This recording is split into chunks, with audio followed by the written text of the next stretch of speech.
I found not one, not two, but 3 horror games that you won't find anywhere on PC. In this day and age where you can find multiple games across multiple platforms, I wanted to see if you could actually still find horror exclusives only on consoles. So I took some time and started digging through the PlayStation Store and found these 3 games. Each is going to be scarier than the last. And finally, we'll get the answer to the question of, is PC the top dog? Is it the best you can do in gaming now? We'll see.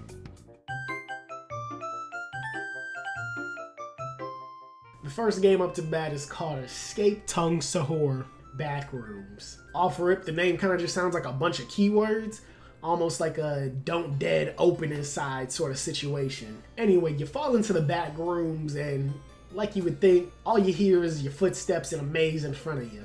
So I was confused at what to do because the game didn't give you no sort of directions. So I was just wandering around for like 10 minutes and nothing was just happening, nothing at all. So I opened up the menu and restarted, honestly just to feel something. And after 5 minutes, I guess I did something right because this happened.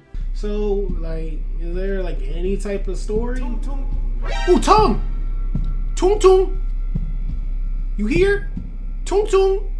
Now that might not seem like much, but after 15 minutes of straight silence and nothing happening, that seemed like a W to me. It felt like I was about to meet my idol. And after another long 2 minutes, I got what I wished for. Tung Tung! Tung Tung! And as he was dragging them big feet and chasing me menacingly, I thought the game was finally about to pick up. But then, it ended. I escaped. Tung Tung Sahur. Hey. He's still right behind me. He really got some hooves on him. You can just hear him gallop. Did I mention that I paid $4 for that game?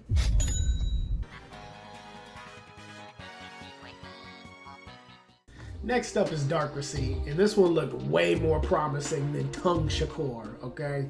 The game starts off with me waking up, doing some chores around the house, and ultimately getting ready for my first day at work.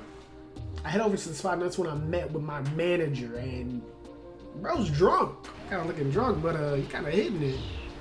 Hey, kind of moving with it. The power within. The power within. But apparently he wasn't too drunk because before he skirted out of there, he gave me a whole list of stuff to do, and he just told me one rule, and that was, don't open the back room. I did my job. But let's see, he said don't open this one. Oh! I was kidnapped. And the next thing I know, I'm waking up in this strange house where this killer's running around and I gotta find 3 keys to escape out the front door. I said, forget that. I just left out the front door. It let me. And after that heated encounter, we end up getting a 1-year time skip. And in that 1 year, it looks like I was doing pretty good for myself because I moved cities, I got a new crib, I got a new job, and is that PTSD? Oh, okay. Important education. I'm really tripping. So it seems for the total of 5 seconds that I've spent in that house, I got irreversible trauma. Nice. And it's all because of, what? I played horror games as a kid. Come on, this nightmare will never end. I guess I have to go see a doctor, but I'm afraid of asylums because I played too much horror games when I was a kid. What do I do now? I'm lost. Well, damn. Be careful, kids. Only you can prevent trauma. And for our final game, we got Silent Hill: The Short Message. Now, I ain't never played any of the Silent Hill games, but just the name alone had my toes curling.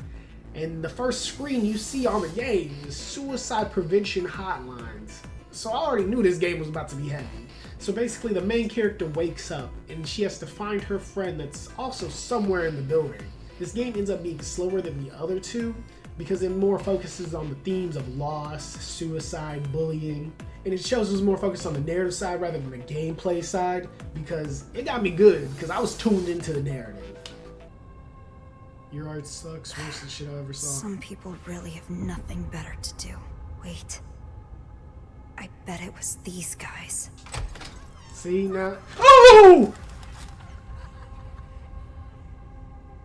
which in turn the story ends up being a time loop kind of story where after each death you gotta repeat the cycle. In the end, it was just a dark story with an actual surprisingly sweet ending. That's 3 games down, and it's time for a verdict to see if console-only gaming is a thing of the past. And if we're being honest, the answer is yeah, it's kind of got one foot in the grave. As a takeaway, if you just want to have some dumb fun, I had a blast during this challenge. There was no shortage of these type of games on the PlayStation Store. But otherwise, if you just want a catalog for, it's probably best to just boot up Steam.